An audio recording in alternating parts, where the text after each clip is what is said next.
Hi guys, Guggen here. I'm a little further ahead into the story than I intended to be because I done bleep deeped. Now, the problem is, I did not back up my saves the way I said I was going to after I screwed up the first time. Yay me. Learned my lesson, gonna fix that again and for the future. Second thing, I somehow managed to completely lose all the footage from my previous hunt, which was Zora Magdaros, if you remember the end of the previous fight. I've got audio, though no video at all.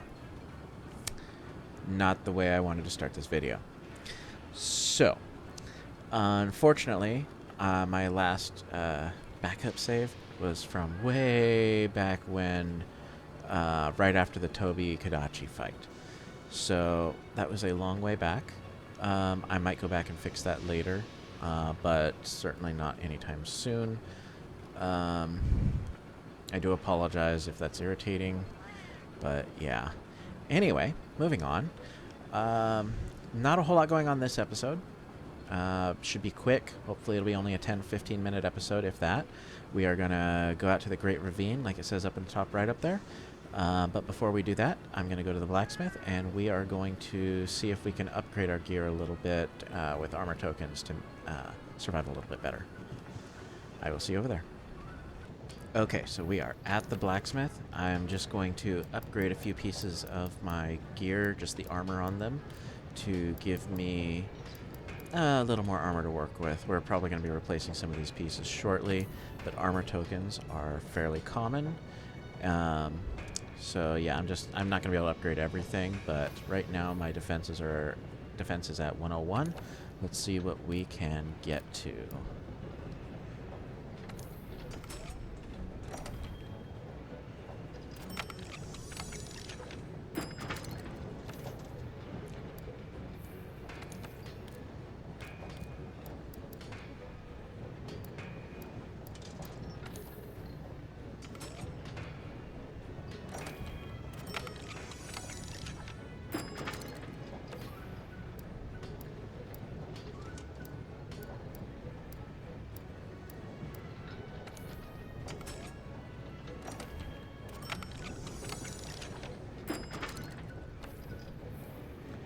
So it looks like we went from 101 to 117.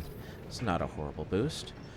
I don't know the math off the top of my head about how much difference that actually makes. I do know that it has some diminishing returns as you approach the 500 to 700 mark, which obviously we are nowhere near. So every bit of armor is a big help right now. I'm going to eat at the canteen. Since I don't remember if I'm having to fight anything in the next area. I don't think I am. But just in case, I am just going to go with the basic attack up. It's got decent... Well, no, I'm going to go with the Chef's Choice. Chef's Choice gives me the highest amount of health that I can get right now until I get more ingredients available to me. So...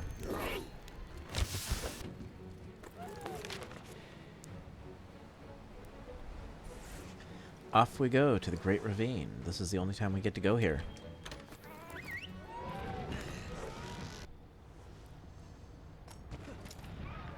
Great! We made it! Let's start by finding a way forward. Sure. Oh yes, left stick to move. I haven't figured that out by now. So, yeah, let's figure out a way forward. There's only one way to go. I think we can Don't get worry through about if we getting head lost. this way.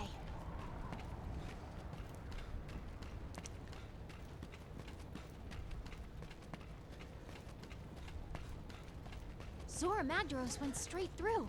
We didn't even slow it down. I'm guessing there's something pretty important on the other side. So, I'm just going to go through, finish up this area, and get through and get ready for the next hunt in the next area, because this is going to take a while. So we'll be ready to go for the next Look at this massive fissure it made. episode. This is the power of an Elder Dragon. grab some cutscenes, a whole bunch of people to talk to, but then we don't have to do that at the beginning of the next episode.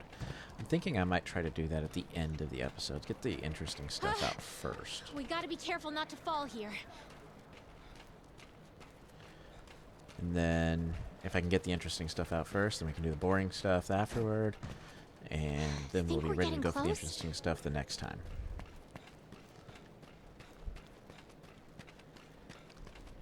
See? I don't think I even had an option to go anywhere else.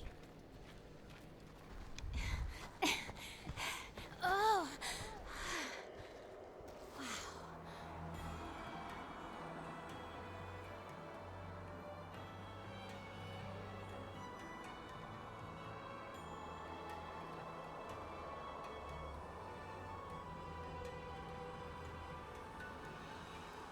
Race you down there.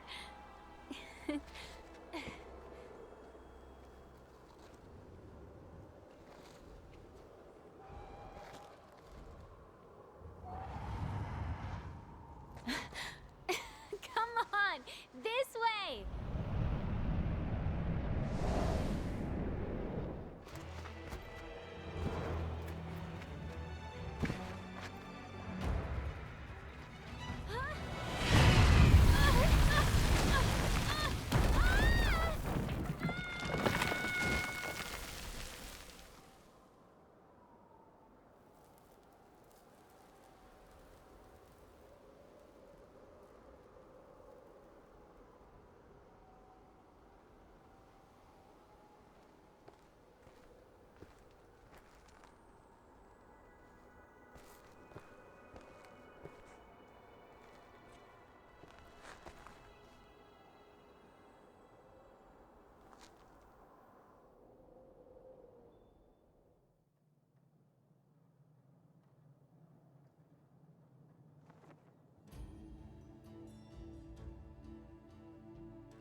You awake? I don't know where we are. This is the Third Fleet's research base. This is where you end up at this point in the story. You can go back to to Astera. Just so you're aware, most things that you need are still going to be here. You still got your item box. You got your Palico you can manage. There's a blacksmith. Let's see here. That's provisions. Where's the blacks? Nope, this is the melder, which we'll get into much later.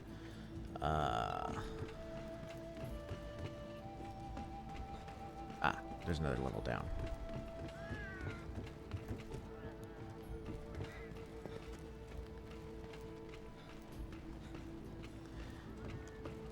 Okay, so I know there's a blacksmith. I'm guessing he works right here, and we just don't have access to him yet. Don't quote me. I know there's a blacksmith. Somewhere. Maybe just a little bit later.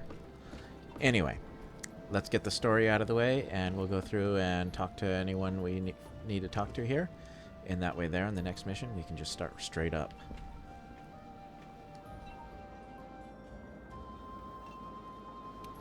Oh, hello. You're awake. Do you remember your fall? A friend of ours found you napping in the Vale and carried you here. But more to the point, congratulations. You found the Third Fleet. I'm their leader, to the extent that that still means something. And this is our research base. Our fleet consists entirely of scholars. Which fleet are you with? And how did you get here? What happened in the Great Ravine? I see. So this Zora Magdaros was the latest Elder Dragon to make the crossing, and it breached the Great Ravine when you tried to capture it? Well, I suppose after all this time we may finally get to do what we came here for. I must say that I'm stimulated. Well then, let's not waste any time. We need to pick up Zora Magdaros' trail. An expedition into the Coral Highlands might be fruitful, wouldn't you agree? For obvious reasons, that is what we call the surrounding area. A nice, thorough expedition should reveal the Highlands' secrets. It's a good idea, is it not? I know it's a good idea. I came up with it. Now go quickly. Doing a careful expedition into the Coral Highlands sounds like a good idea to me. It would. Anyway, what that means is A, Third Fleet Master is a little bit arrogant. B, we get to go on an expedition at the beginning of our next episode. But first, let us talk to some people. Hey there. Hey there, would you mind taking this? It's a charm. It's subject of all my research. I believe it may improve one of your equipment skills, or even give you a new one. Go on, give it a try. Since being stranded in the Coral Highlands, I've been studying the first Wyverian's melding techniques. It's been a long, arduous process, but at long last I've managed to produce this one charm. I've been waiting ages for a hunter to come along and try it out in the field. Give it lots of love for me, okay? Defense charm. Basically, charms are equipment of sorts that give no stats. However, they do give skills. The types of skills that you see on your equipment. For example, oh, not that. Equipment. Skills info. For example, these things: fire resistance, fire attack, special ammo, artillery, marathoner. The particular one they gave me is for defense boost.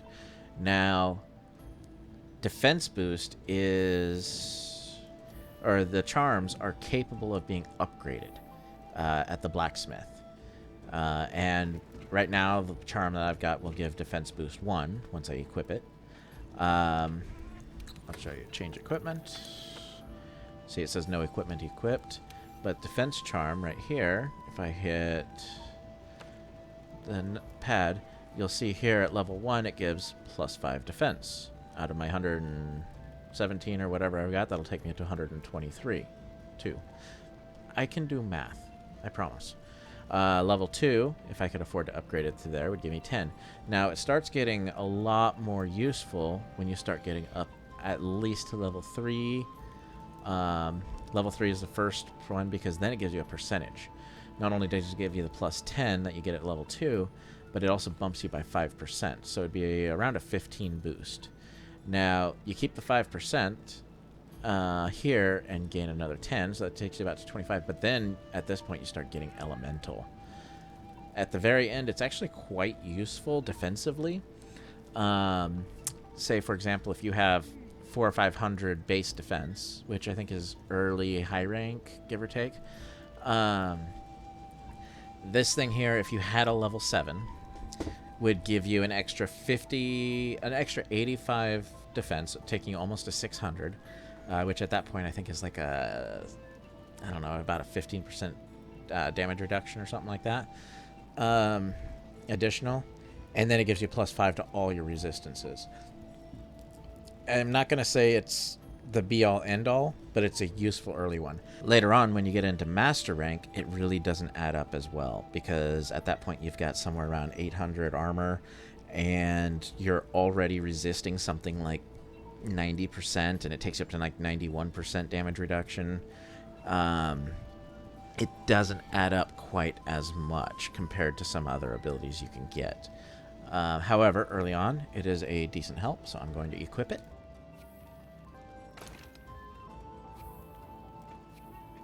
I will talk to my Palico, who apparently has something to say. Remembering the bug trappers we made friends with in the ancient forest? They taught me how to talk to Jagras. I didn't even know that was possible. So the next time we run into some, I'll try to convince them to join the Tail Riders. I'll do my best to persuade them. Wish me luck. So I don't think I got footage of that, but basically what happened was when I was on an expedition, I came across a not a Palico, it was a different, like a cat species out in the ancient forest, and it ran away from me, and we chased it down all the way back to its base. By running back to its base, we proved ourselves to it. I did not know that that was going to happen, so unfortunately I did not film it. So I don't have any footage of that, but I can show you where I found him and where we chased him to. That way, if you when you come across him, you can find your way back to him. but we will do that at another point. However, the purpose of my rambling there, every zone has a species of the... I'm not really sure what the term is. I knew it, but I don't remember it. Anyway, a species of small furry animals that you can chase down and gain friendship with. And when you do that, they will, award you with equipment for your Palico. Equipment being, for example, the healing item that I currently have equipped on my Palico.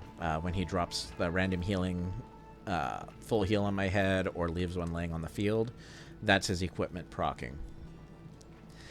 There's other ones. Some of them will give buffs. Some of them will bring in allies, all kinds of other stuff. But there's one. It's basically a miniature side quest in each area. I will try to get the rest of them on film. Let's talk to him again. Oh, right. That nice trail rider from before taught me the trick of doing Meowster calls. And get this, when you call a Meowster, they'll let you hop on their back and hitch a ride. Here, I'll teach you how. So he mentioned earlier that he can now befriend Jagras, the small lizards you find in the ancient forest. This ability allows you to jump on one and you can ride it. You can set a destination and it will drop, and it will run there with you. I think you can even do combat from there, but I'm not 100% certain. You cannot control him directly. I almost never use this. I don't think I've ever used it on purpose. So I personally don't find it all that useful. Some people do. I'm a little weird, though. Anyway, I think that is all of the quests that are in here at the moment. So I'm going to end this episode here. I know it was a kind of boring one. I'm not even going to ask if you liked it, because it probably isn't worth it. But if you did like it, I guess I will ask. If you did like it, please leave a like. If you didn't like it, well, don't leave a like. But in any case, please leave a comment. Like I said, this particular episode is going to be shorter. I'm just trying to get all the tedious stuff out of the way. So next episode, we're heading straight out into the Coral Highlands. I've got everything set up already. We'll head out and complete our next couple of missions, or next mission, and hopefully come back and do all the tedious stuff again, so that the following one we can keep going on. Anyway, have a great day. Guggen out.